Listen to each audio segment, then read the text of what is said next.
네, 오늘 함께 나눌 하나님의 말씀 보겠습니다. 야고보서 2장 14절에서 26절 말씀입니다. 내 형제들아, 만일 사람이 믿음이 있노라 하고 행함이 없으면 무슨 유익이 있으리요? 그 믿음이 능히 자기를 구원하겠느냐? 만일 형제나 자매가 헐벗고 일용할 양식이 없는데 너희 중에 누구든지 그에게 이르되 평안히 가라, 덥게 하라, 배부르게 하라 하며 그 몸에 쓸 것을 주지 아니하면 무슨 유익이 있으리요? 이와 같이 행함이 없는 믿음은 그 자체가 죽은 것이라. 어떤 사람은 말하기를 너는 믿음이 있고 나는 행함이 있으니 행함이 없는 내 믿음을 내게 보이라. 나는 행함으로 내 믿음을 내게 보이리라 하리라. 내가 하나님은 한 분이신 줄 알지 잘하는도다. 귀신들도 믿고 떠느니라. 아, 허탄한 사람아, 행함이 없는 믿음이 헛것인 줄을 알고자 하느냐? 우리 조상 아브라함이 그 아들 이삭을 제단에 바칠 때에 행함으로 의롭다 하심을 받은 것이 아니냐. 내가 보거니와 믿음이 그의 행함과 함께 일하고 행함으로 믿음이 온전하게 되었느니라. 이에 성경이 이른바 아브라함이 하나님을 믿으니 이것을 의로 여기셨다는 말씀이 이루어졌고 그는 하나님의 벗이라 칭함을 받았나니. 이러보건대 사람이 행함으로 의롭다 하심을 받고 믿음으로만은 아니니라. 또 이와 같이 기생 라합이 사자들을 접대하여 다른 길로 나가게 할 때에 행함으로 의롭다 하심을 받은 것이 아니냐. 함께 읽겠습니다. 영혼 없는 몸이 죽은 것 같이 행함이 없는 믿음은 죽은 것이니라. 아멘. 지난주 말씀 잠깐 이제 복습 한번 해보겠습니다. 지난주 본문을 우리가 잠깐 보면은 차별하지 말라라는 말씀 같다고도 했습니다. 그러나 더 근본적인 메시지는 그게 아니라고 말씀을 드렸어요. 교회가 반드시 세상과는 뭐 해야 된다 그랬어요? 맞아요. 달라야 한다고 말씀을 드렸습니다. 교회는.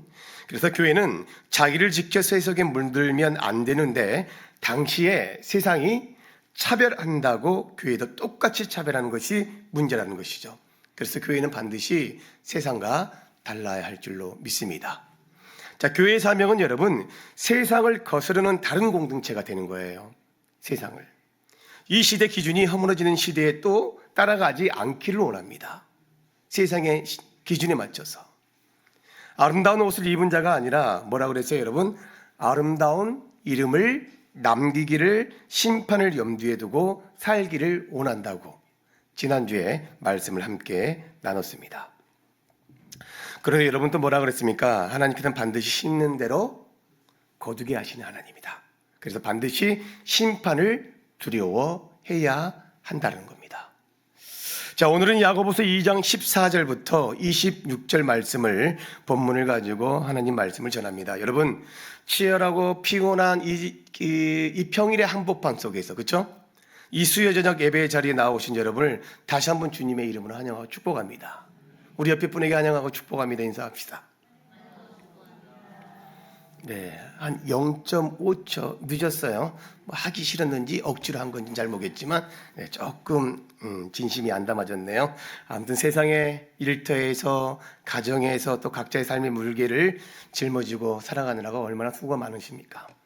육신은 지치고 여러분 피곤할지라도 우리가 텔레비전 앞이나 소파가 아니라 이 기도의 자리, 아멘, 이 말씀의 자리로 나온 것은 우리 영혼이 하나님의 은혜를 갈망하기 때문이라고 믿습니다. 아멘. 오늘 이 저녁에 선포되는 말씀이 우리의 굳어진 영혼을 깨우게 하시고, 아멘, 메마른 심령의 담비를 내리게 하시고, 아멘, 다시금 세상을 이길 새 힘을 얻게 하는 은혜의 시간이 되기를 다시 한번 소망합니다. 자, 오늘 우리가 함께 깊이 묵상할 이 야고보서 2장의 말씀은 사실 신앙생활을 오래 한 성도들의 뼈 때리는 또 말씀이에요. 사실은 행함 없는 믿음은 죽은 믿음이라는 거죠. 그렇죠? 신앙의 연수가 짧은 우리 청년의 때나 초신자의 때에는 솔직히 어때요, 여러분? 예배의 자리에 나와 앉아 있는 것만으로도 작은 봉사 하나 하는 것만으로도 어떻게 해요? 열정과 가능성을 인정을 받고 초기에는요, 신앙의 초기에는 막 칭찬을 막 받습니다. 그러나 여러분 이 작년의 신앙, 이 부모 세대의 신앙은 달라요. 왜냐하면 이 작년의 신앙은 가능성이 아니라 여러분 반드시 뭘로 말을 해야 되냐면 열매로 말을 해야 됩니다. 열매로. 교회를 다닌 연수, 우리가 받은 직분, 머리에 차곡차곡 쌓인 성경 지식, 과거에 했던 어떤 헌신도 물론 귀합니다. 하지만 오늘 이 야고보 사도는 오늘 이 하나님의 불꽃 같은 눈동자 앞에서 우리 영혼의 밑바닥을 막 흔드는 아주 직접적이고 날카로운 질문들을 마구마구 던집니다. 여러분, 우리의 입술로 고백하는 그 믿음, 오늘 우리의 그 가정과 일터, 그 이기와 그 갈등의 순간에서 살아서 여러분 진짜 내가 하나님의 자녀입니다라는 그 고백을 막 던지면서 살아내셨어요? 쉬운 일이 아니잖아요. 그렇죠? 아니면 그저 예배당 문을 열고 딱 들어서는 순간에 죽어버리는 우린 종교적인 장식품에 불과했습니까? 오늘 이 시간 말씀의 거울 앞에 남이 아닌 여러분 내 자신을 비추어 보면서 행함이 있는 온전한 믿음, 아멘, 살아 숨쉬는 진짜 믿음으로 나아가는 은혜가 있기를 예수 그리스도의 이름으로 축복합니다.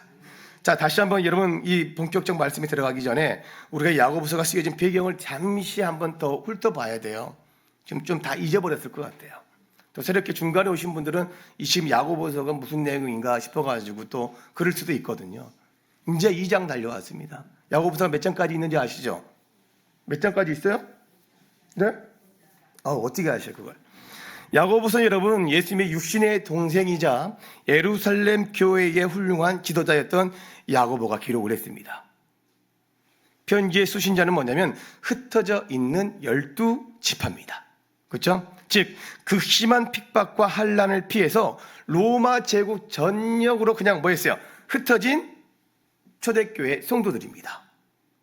그들에게 야고보가 서신을 쓴 거예요. 이 말씀을. 그들은 여러분 예수님을 믿는다는 이유 하나만으로 고향에서 쫓겨났답니다.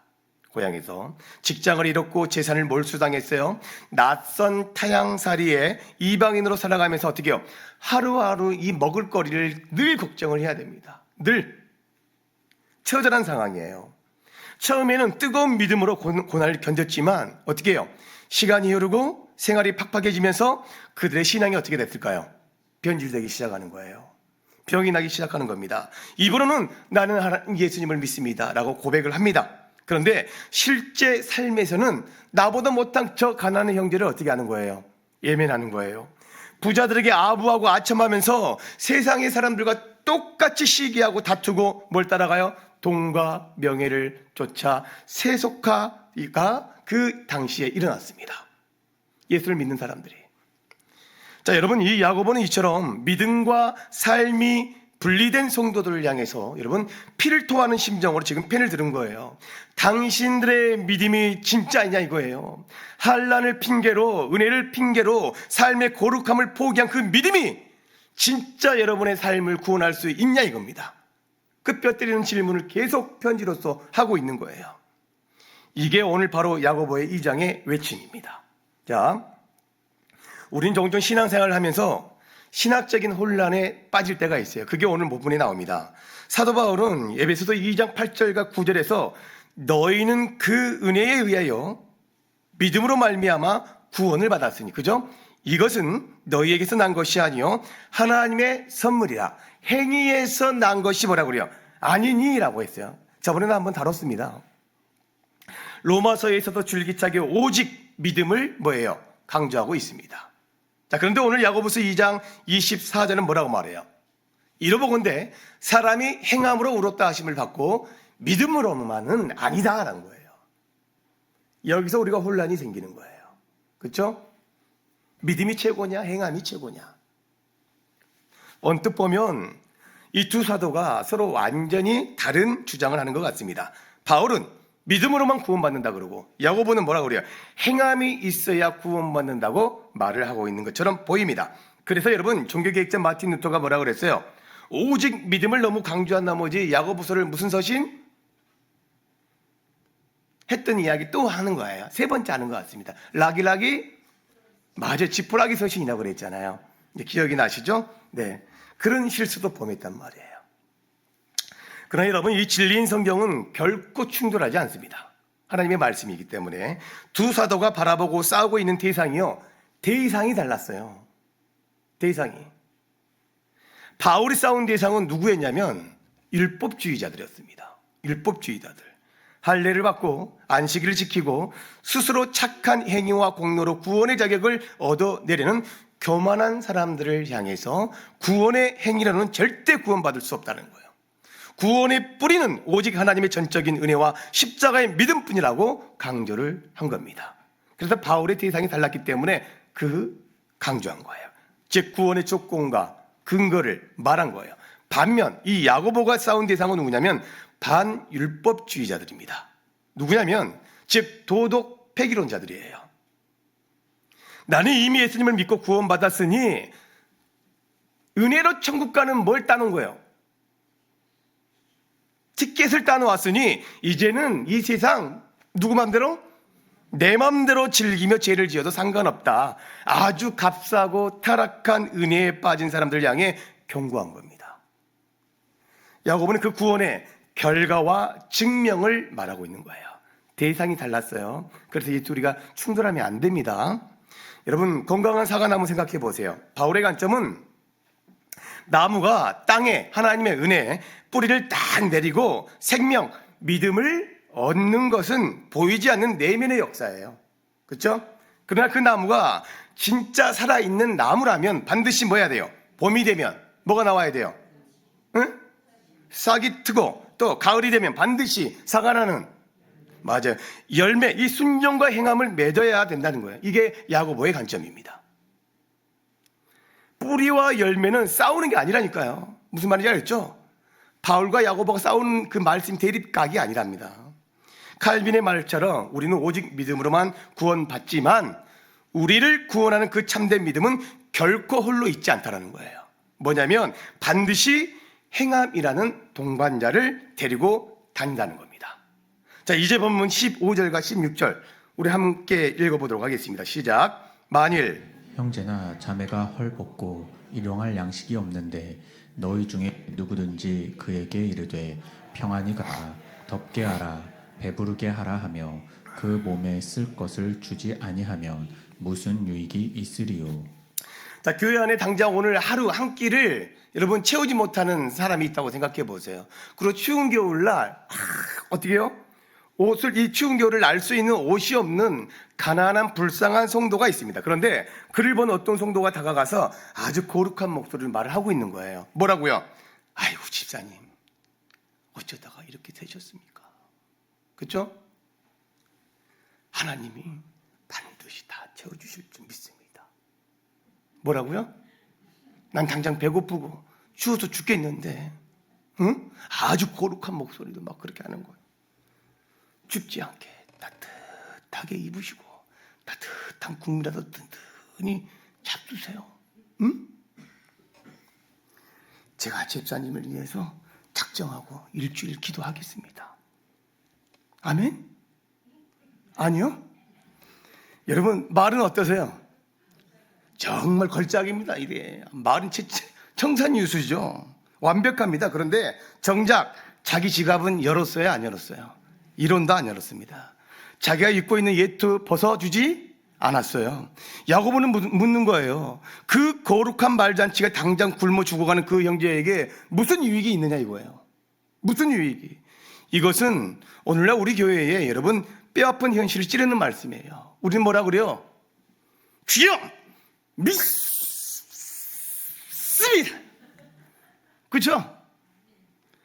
아멘 소리도 크고 막 성경 공부도 많이 하고 아는 교리도 아주 해박하고 그잖아요. 운전면허증이 지갑에 있는데 평생 운전대를 잡아본 적이 없어. 제 집사람이에요. 장롱면허입니다. 제발 좀 배우라는데 안 배워. 자, 그러면 그 면허증을 뭐라 그래요? 장롱면허라고 그러죠. 그렇죠? 그 면허증이 뭔 소용이 있냐 이거예요. 뭔 소용이. 처방전을 받고 명약을 치워왔어. 약봉지를 들고 먹지를 않는다면 여러분 그 명약이 뭔 소용이 있겠어요. 그렇죠? 비가 옥수같이 쏟아지는데 오늘 나는 무슨 우산을 들었어. 이걸 펼치지 않는 이상 어떻게 하는 거예요? 비만 맞고 있는 거예요. 그 우산이 무슨 소용이 있습니까? 가지고는 있는데 전혀 작동하지 않는 것, 그것을 우리는 여러분 고장났다고 합니다. 또한 또 뭐라 그래요? 죽었다라고 말을 하는 거예요. 우리의 신앙도 그렇다는 거예요. 예배는 드리는데 교회에서 가정에서는 형제 자매들에게 가족들에게 막 함부로 대하고 막 상처를 줍니다. 기도는 유창하게 하는데 나에게 상처 준 사람을 끝끝내 용서하지는 않는다는 거예요. 성경을 매일 읽는데 돈과 명예 앞에서는 세상 사람들과 똑같이 욕심을 부리고 불의와 타협합니다. 야고보는 지금 이처럼 행함이 없는 믿음은 무익할 뿐만 아니라 그 자체가 17절에 뭐라고 그랬어요? 맞아요. 죽은 거라고 얘기합니다. 죽은 거. 이어서 본문 19절에서 야고보는 우리의 간담을 서늘하게 하는 충격적인 선언을 하는데, 네가 하나님은 한 분이신 줄을 믿느냐? 잘 아는도다. 누구도 믿어요? 귀신들도 믿고 떤다야. 그래요. 우리는 흔히 하나님이 살아계심을 믿고 예수님이 하나님의 아들이심을 믿으면 구원받는다 생각합니다. 그렇죠? 그런데 오늘 본문은 놀랍게도 귀신들도 여러분 그것을 뭐라 그래요? 완벽하게 믿고 있다라고 얘기하고 있어요. 누구도요? 옆에 분 보세요. 귀신이 뭐요? 완벽하게 믿는데요. 귀신들도. 복음서를 보면 예수님이 가시는 곳마다 귀신들이 먼저 알아보고 소리를 쳤어요. 뭐라고 소리쳤을까요? 지극히 높으신 하나님의 아들 예수여라고요. 누가요? 보현이가? 아니, 귀신들이요.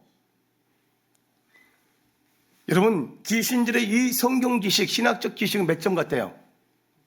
몇 점? 100점이에요. 100점.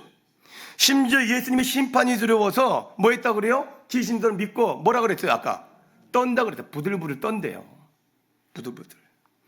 지식적인 동의도 있고 감정적인 두려움도 있는데 왜 귀신들은 구원받지 못합니까? 질문이에요, 여러분. 왜 귀신들은 구원받지 못해요? 오늘 집에 가서 생각해 보세요. 그들에게는 여러분 절대적으로 부족한 한 가지가 있기 때문에 그래요. 잘 들어보세요. 바로 하나님을 향한 사랑과 순종이 없어요. 누구를 향해서요? 하나님을 향해서. 그들은 알지만 여러분 항복하지 않는 거예요. 제가 찬양 때마다 이 두 손을 높게 들게 할까요? 항복이에요. 항복. 난 아무것도 못합니다. 주님께 손을 뻗는 행위잖아요. 알지만 귀신들은 여러분 뜻대로 살지 않는다고요. 하나님의 뜻대로. 여러분 이것은 아주 무서운 경고예요. 하나님이 살아계심을 머리로 아는 것, 천국과 지옥이 있다는 것을 동의하는 것, 이 정도로는 뭐예요? 구원받는 참된 믿음이라 할 수 없다는 거예요. 그거는 귀신들도 다 한다는 거예요. 여러분 아주 유명한 나야가라 폭포 줄타기 고개사가 있었어요. 이분입니다. 찰스 블론딘이다. 그가 거센 폭포 위에 애주를 치고 장대로 중심을 잡으며 건너가자 수많은 관중들이 어떻게 했을까요? 하늘을 친 거예요. 아니요, 사람이 어떻게 저기를 심지어 어디까지 가려버렸을까요? 눈까지 가렸답니다. 안대를 찼어요. 그가 군중에게 묻습니다. 여러분, 제가 사람을 등에 업고 이 줄을 건널 수 있다고 믿으십니까? 사람을 이제 업고 관중들이 뭐라 했을까요? 한호하며 박수를 치기 시작하는 겁니다. 한호하고 믿습니다. 당신은 세계 최고의 애줄타기 고개사입니다 하면서 막 소리를 막 치기 시작한 거예요. 그러다 이 블론딘이 강중석을 향해서 손을 내밀며 말했답니다. 좋습니다. 당신들이 나를 믿는다고 하셨죠? 그렇다면 지금 내 등에 업빌 한 분은 앞으로 나오시기 바랍니다. 그 순간 어떻게 돼요? 이 나야가라 폭포가 얼은 것 마냥 거기가 싸해진 조용해진 거예요. 수만 명의 인파 중 아무도 나서지 않은 거예요. 아무도. 사람들은 여러분 그가 건널 수 있다는 사실은 뭘로는 알았어요? 맞아요. 머리는 동의했지만 자기 몸, 자기 생명을 맡기는 진짜 순종은 없었어요. 그렇죠? 이것이 귀신의 믿음과 살아있는 믿음의 차이라는 거예요. 주님이 내 인생의 주인이신을 믿습니다라고 찬양하면서도 정작 내 지갑의 통제권, 내 자녀의 진로, 내 사업의 결정권이나 내 몸을 예수님의 등에 업히지 못한다고요. 우리가 여전히 내가 불안해하며 움켜쥐고 있다면 그것은 뭐예요? 이 나이아가라 폭포 그 주변에 있는 간중석에서 박수만 치는 믿음이에요. 박수만 치는. 참된 믿음은 외줄 위로 내 몸을 던져 예수님께 완전히 맡기는 뭐예요? 행함입니다. 야고보는 참된 믿음이 무엇인지 설명하기 위해서 구약에서 가장 대표적인 두 사람의 이름을 언급했어요. 오늘 본문에 누구와 누구였나요? 내 이래서 중간에 예화를 안 하려고 그래요. 아브라함과 기생 라합입니다. 첫 번째는 21절에 등장한 아브라함 보세요. 믿음의 조상이라는 것은 누구나 아는 사실이고 창세기 15장 5절에서 여러분 뭐라 합니까? 그를 이끌고 밖으로 나가 이르시되 하늘을 우러 무뼈를 셀 수 있나 보라. 또 그에게 이르시되 내 자손이 이와 같으리라. 아멘. 자, 그 말씀을 하셨을 때 15장 6절과 야고보서 2장 23절에 똑같은 말씀이 이제 나옵니다. 아브라함이 여호와를 믿으니 여호와께서 이를 그의 뭐라 그래요? 의로 여기시고, 야고보서 오늘 23절에도 아브라함이 하나님을 믿으니 이것을 뭐래요? 의로 여기셨답니다. 그러나 야고보는 이 아브라함의 믿음이 진짜로 완성되고 증명된 사건은 따로 있다고 말씀하고 있어요. 그게 뭘까요? 어떤 사건이에요? 맞아요. 창세기 22장에 모리아 산에서 이삭을 바친 사건입니다. 바친 사건이에요. 네. 하나님이 백세에 여러분 기적적으로 뭐 했어요? 주신 아들 눈에 넣어도 아프지 않을 이삭을 번제로 바치라고 명령하십니다. 번제는 여러분 살아있는 짐승의 각을 뜨는 거예요. 목 자르고 팔 자르고 다 잘라내는 거예요. 짐승처럼 아들을 각을 떠서 드려야 되는 거예요. 하나님이 이방 우상들이나 요구하는 인신 제사를 요구하신 겁니다. 아브라함의 이성과 감정으로는요, 여러분 도저히 납득할 수 없는 명령이었어요. 그죠? 밤새 얼마나 여러분 고통스럽겠습니까? 낳아놓고 세상을 다 줘도 바꾸지 않을 아들입니다. 그러나 아브라함은 그 다음날 아침 일찍 일어나 나귀의 안장을 지우고 이삭을 데리고 3일 길을 이제 걸어서 갔어요. 그리고 제단을 쌓고 진짜로 칼을 들어 아들을 내리치려 합니다. 그때 다급해진 하나님의 사자가 뭐라 그래요? 창세기 22장 11절과 12절에 아브라함아 아브라함아 그래요. 부르시면 이제 막으시죠. 네가 네 아들 내 독자로 내게 아끼지 아니하였으니 내가 이제야 내가 하나님을 경외하는 줄을 안다고 말을 한답니다. 이삭은 여러분 단순한 핏줄 아니잖아요. 그렇죠? 이삭은 아브라함의 인생 전부였어요. 하나님의 약속 그 자체였습니다. 아브라함의 과거와 현재와 미래였어요. 아브라함의 믿음은 하나님이 주신 최고의 축복 그 이삭보다 축복을 주신 분 하나님을 여러분 더 사랑하고 신뢰하는가라는 여러분 테스트 그 시험을 통과한 거예요. 히브리서 11장 19절은 그가 하나님이 능히 이삭을 죽은 자 가운데서 다시 살리실 줄로 뭐 했다고요? 생각을 했대요. 아브라함의 순종은 여러분 맹목적인 포기가 아니었던 거예요. 뭡니까? 하나님의 선하심과 부활에 대한 철저한 신뢰였던 거예요. 다시 오실 주님, 그분을 믿습니다. 여러분 우리에게 질문해 봐요. 여러분의 이삭은 무엇입니까? 여러분들에게 이삭 정말 중요한 거, 내 인생에서 없어서는 안 되는 것들, 그렇죠? 포기할 수 없는 내 자존심, 내 통장의 잔고와 부동산, 내 자녀들, 내 뼈를 깎아서라도 성공시키고 싶은 내 자녀들, 주님 오늘 밤 우리에게 물으신다고요. 네가 나를 믿는다고 고백하느냐? 그렇다면 네가 지금 꽉 쥐고 있는 그 소중한 이삭을 내 제단에 올려놓을 수 있겠느냐? 묻고 있다고요. 이삭을 내려놓는 찢어지는 아픔과 순종의 행함이 있을 때 그 믿음을 여러분 산 믿음이라고 하는 거예요. 야고보는 이어서 25절에 아주 대조적인 인물 두 번째 예시로 등장을 시키죠. 25절 보세요. 또 이와 같이 기생 라합이 사자들을 접대하여 다른 길로 나가게 할 때에 행함으로 의롭다 하심을 받은 것이 아니냐. 바로 여러분 이 여리고성의 기생 라합입니다. 유대인 남성 리더십의 최고봉인 아브라함과 달리 그 다음에 등장시킨 인물이 누구예요? 몸을 파는 사람이었어요. 기생 라합이었다고요. 사람들에게 손가락질 받는 사람이었다고요. 그녀는 평생 성경을 여러분 배워본 적이 없어요. 율법도 모르고 가하고도 어때요? 흠결투성이인 밑바닥 인생이었습니다. 자, 그런데 하나님은 성경에서 이 가장 이대한 믿음의 두 기둥으로 아브라함과 라합을 나란히 세웁니다. 이게 얼마나 놀라운 은혜냐 이거예요. 이걸 아셔야 됩니다. 라합이 이스라엘의 정탐꾼을 자기 집에 숨겨주고요, 다른 길로 피신하게 한 것은 그저 착한 일을 한 정도가 아니에요. 여리고성의 군사들에게 발각되면요, 라합은 반역대로 어떻게 될까요? 죽습니다. 라합만 죽을까요? 그의 가족이 몰살을 당해요. 라합은 여호와 하나님이 상천하지에 참된 신이시며 이 성을 반드시 멸하실 것을 믿었어요. 그녀의 믿음은 머릿속에만 머물지 않았어요. 그녀는 자기 인생의 가장 소중한 생명과 안전을 담보로 잡히고 뭐 했어요? 행동했다고요. 행동했어요. 붉은 줄을 창문에 매달았습니다. 그 순종의 결과로 어떻게 됐습니까? 라합과 그녀의 가족은 모두 구원을 받았을 뿐만 아니라 훗날 여러분 예수 그리스도의 족보에 올라요. 마태복음 1장 5절 보세요. 살몬은 라합에게서 보아스를 낳고, 보아스는 루세에게서 오벳을 낳고, 오벳은 이세를 낳고 당당히 이름이 기록되는 영광을 얻게 되었습니다.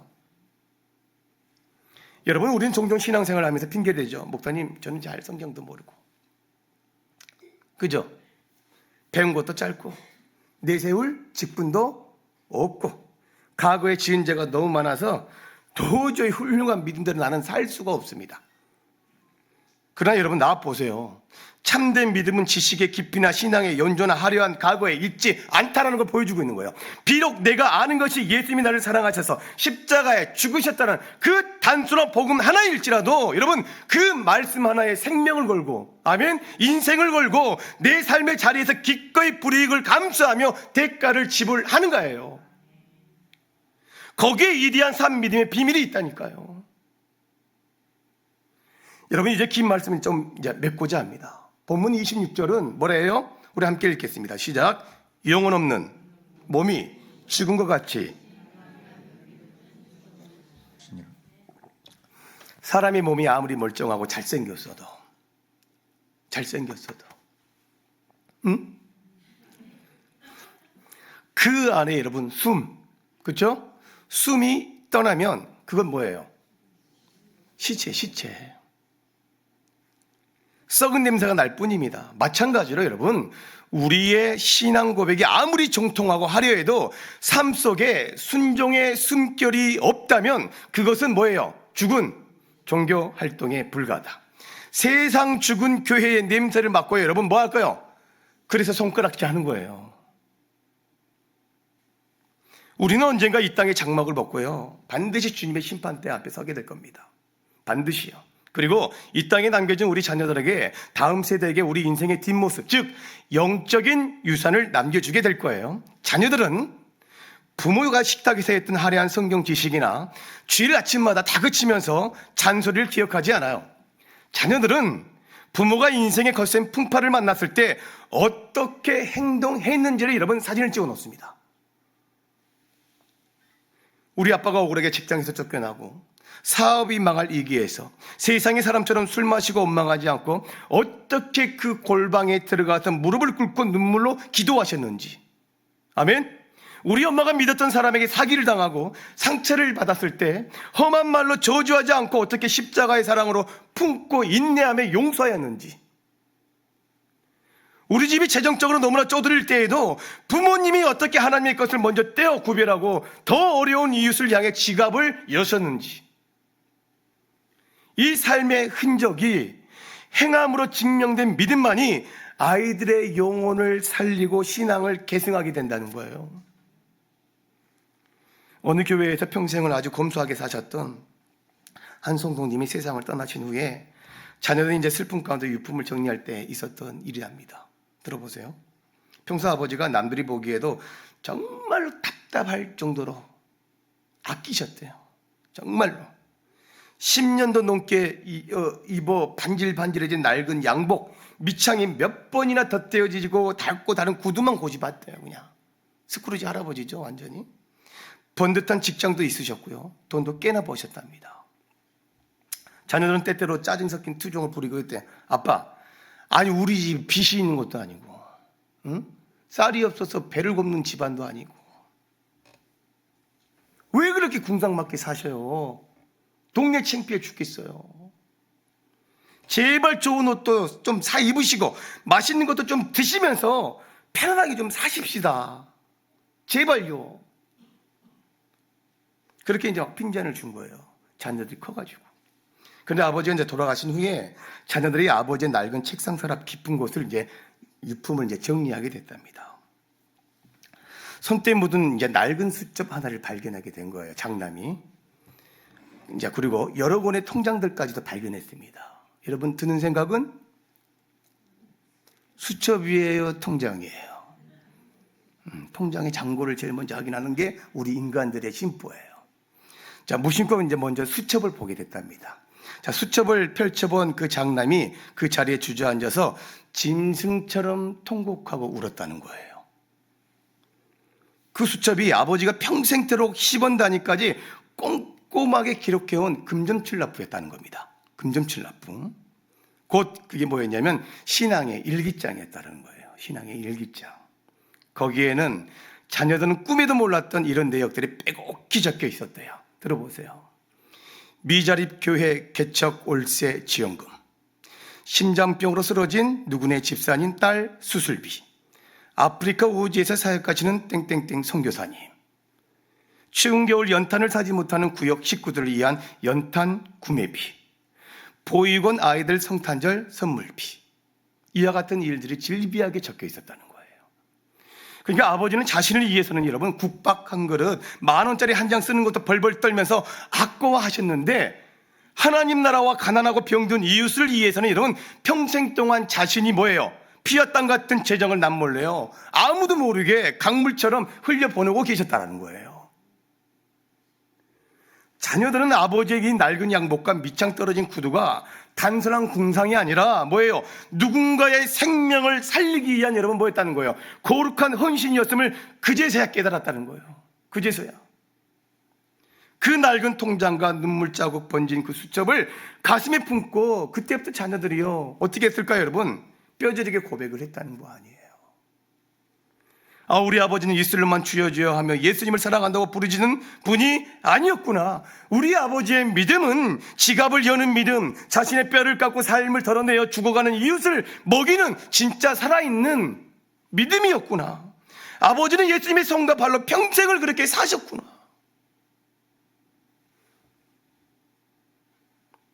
이 장로님의 자녀들은 그날 이후에 완전히 변화가 된 거예요. 아버지의 삶으로 증명된 산 믿음의 자녀들의 죽어있던 영혼을 깨우게 된 겁니다. 그들의 삶을 여러분 어떻게 해요? 죽어서 그 자녀들을 십자가의 길로 인도하게 된 거예요. 여러분 오늘 이 수요 저녁 하나님의 말씀 앞에 선 여러분, 저는 오늘 이 말씀을 듣는 우리 모두가 이 낡은 수첩의 주인공, 이 눈물겨운 신앙 고백의 주인공이 되기를 예수 그리스도의 이름으로 축복합니다. 귀신들도 알고 두려워 떠는 그런 지식적인 신앙, 주일마다 무거운 성경책을 끼고 교회 마당만 밟고 돌아가는 무익한 껍데기 신앙에서 여러분 철저히 돌아서셔야 돼요. 머리로만 끄덕이는 믿음은 결코 우리를 구원할 수 없고 세상도 변화시킬 수 없다는 거, 오늘 이 야고보는 그 이야기하고 있는 거예요. 우리의 믿음은 내일 아침 눈을 뜨는 순간부터 다시 시험대에 오를 겁니다. 다시 당장 내일 아침 출근하는 직장, 부당한 여우를 하는 상사 앞에서 우리는 정직과 순종의 열매를 맺어야 되는 거예요. 매일 똑같이 반복되는 가사노동을 하는 가정에서 혈기 부리지 마시고 남편과 아내를 향해, 우리 자녀들을 향해 예수님의 온유함으로 반응하시길 바랍니다. 우리 주변에 소외된 이웃, 아파하는 형제자매를 볼 때 여러분 혀로만 동정할 것이 아니라 나의 시간과 물질을 쪼개어서요 그들의 손을 잡아주셔야 되는 거예요. 반드시요. 야고보 사도의 외침을 기억하세요. 여러분 이삭을 제단에 바치십시오. 여러분이 하나님보다 더 귀하게 여기는 것도 있을 거예요. 그걸 다 바치라는 게 아니라 놓으시라는 거예요. 여러분의 인생의 안전장치였던 그 붉은지를 믿음으로 여러분 가감히 내리실 준비를 하셔야 됩니다. 단 여러분 생명을 거셔야 돼요. 우리의 믿음이 간념에 머물지 않고 모든 관계 속에서 손과 발이 움직이는 살아있는 행함으로 피어날 때 세상은 비로소 우리를 향해 살아계신 예수 그리스도의 향기를 맡게 될 것입니다. 거기서부터 여러분 변화가 일어나는 거예요. 오늘 결단하며 나아가는 저와 여러분의 삶 속에 이제 삶으로 증명되는 삶 믿음의 역사가 충만하게 일어나서 주님의 마음을 정말 시원케 해드리는 우리 강동교회 성도님들 모두가 되시기를 다시 한번 축복합니다. 오늘 이 시간 들은 말씀을 기억하며 주만 바라볼지라 이 시간 찬양하며 결단하도록 하겠습니다.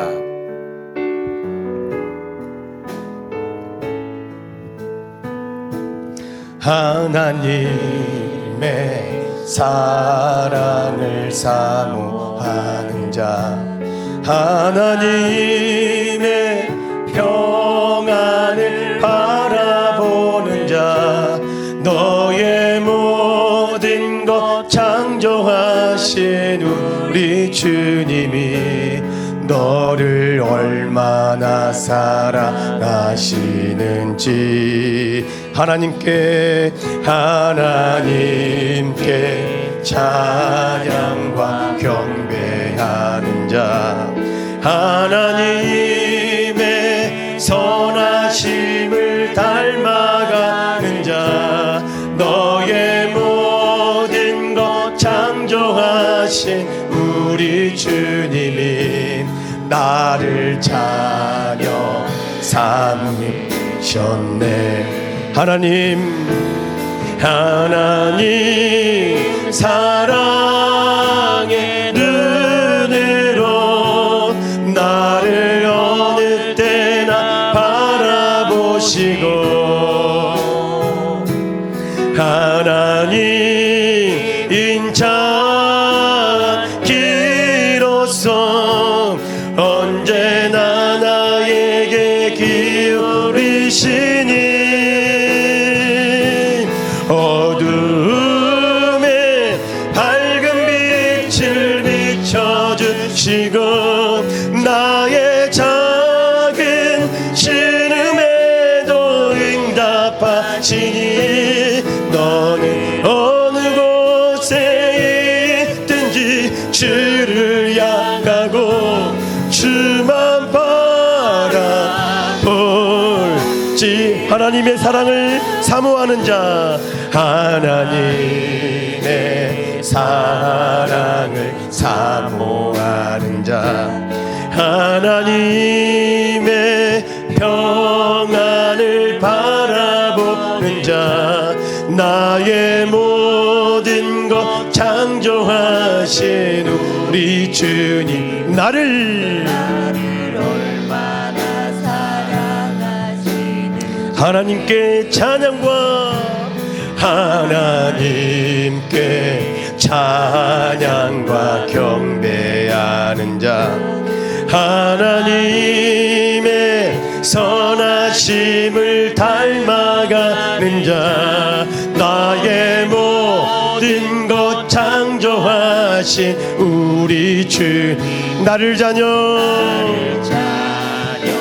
우리 함께 고백합니다. 하나님 사랑해.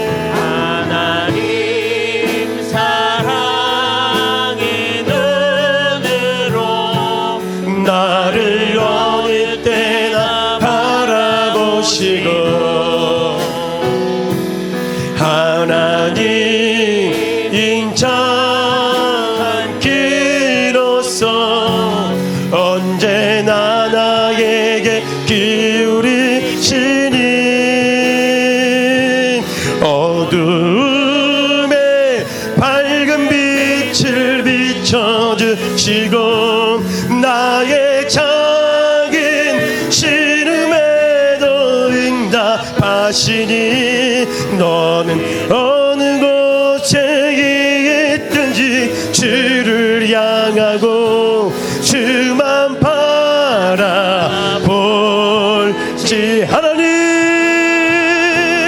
하나님 사랑의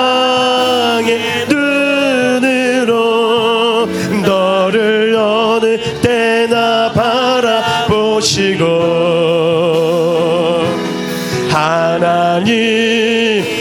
참 길어서 언제나 너에게 기울이시 선포합니다. 어둠에 밝은 빛을 비춰주시고 나의 작은 신음에도 응답하시니 너는 어느 곳에 있든지 주를 향하고 주만 바라볼지 주만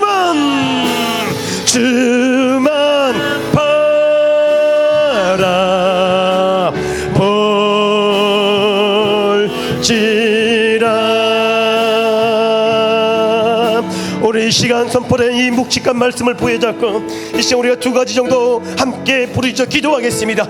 우리가 들은 말씀이 지식으로 끝나지 않고 삶의 능력이 되게 도와주시옵소서. 성령이여 도와주시옵소서. 첫 번째 나의 껍데기 신앙의 회개와 가정을 위하여 이 시간 기도합니다. 주님, 입술로는 주여 주여 하면서도 정작 우리의 삶의 위기와 결정의 순간에는 하나님의 말씀이 아니라 내 지식과 내 돈과 세상의 인맥을 더 의지했던 저의 죽은 믿음, 이성적인 신앙을 십자가의 보혈로 씻어 주시옵소서. 귀신의 믿음처럼 두려워만 하고 순종하지 않았던 죄를 이 시간 회개하기를 원합니다. 우리 시간 주여 한번 해투리 다 같이 동성으로 기도합니다.